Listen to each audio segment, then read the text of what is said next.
রাজশাহী ও রংপুর বিভাগ এবং খুলনা মৌলভীবাজার সহ কয়েকটি জেলার উপর দিয়ে মৃদু থেকে মাঝারি শৈত্যপ্রবাহ বইছে।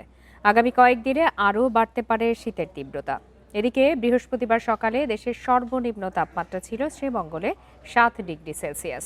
এ সময় ঢাকার সর্বনিম্ন তাপমাত্রা ছিল 12.5 ডিগ্রি সেলসিয়াস।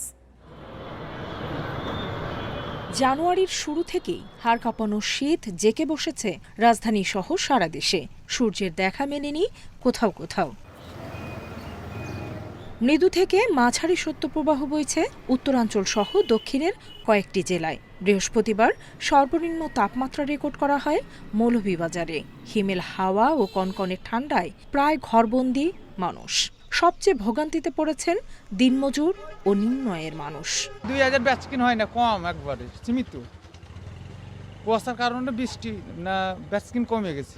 প্রচণ্ড শীত, কুয়াশা কম বেশি এই বেলা, আসর বাদ একটু কমের দিকে, তারপরে আবার শীত। আবহাওয়া অধিদপ্তর জানায় বৃহস্পতিবার রাজশাহী ও রংপুর বিভাগ এবং খুলনা জেলা সহ কয়েকটি জেলার ওপর দিয়ে মৃদু থেকে মাঝারি শৈত্যপ্রবাহ বইছে। এ অবস্থা আরও কয়েকদিন থাকতে পারে বলে পূর্বাভাস দিয়েছে আবহাওয়া অফিস।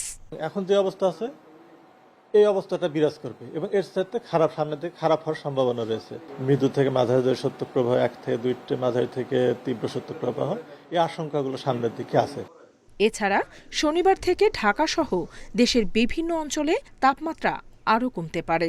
দেশের পশ্চিমাঞ্চল এবং উত্তর পূর্বাঞ্চলের শীতপ্রবণ এলাকা অর্থাৎ রংপুর, রাজশাহী, খুলনা ডিভিশন, বরিশাল বিভাগের কিছু কিছু জায়গায়, সিলেট বিভাগ, ময়মনসিংহ বিভাগ এবং কুমিল্লা অঞ্চল, কুমিল্লা ফেনী অঞ্চল, এই অঞ্চলগুলো শীতপ্রবণ এবং এই অঞ্চলগুলোতে আপনার শীতের তীব্রতাটা বেশি থাকবে অন্যান্য অঞ্চলের তুলনায়। চলতি মাসেই একাধিক শৈত্যপ্রবাহের পূর্বাভাস আবহাওয়া অফিসের। নুরসেলিনা শিউলি, ইন্ডিপেন্ডেন্ট নিউজ, ঢাকা।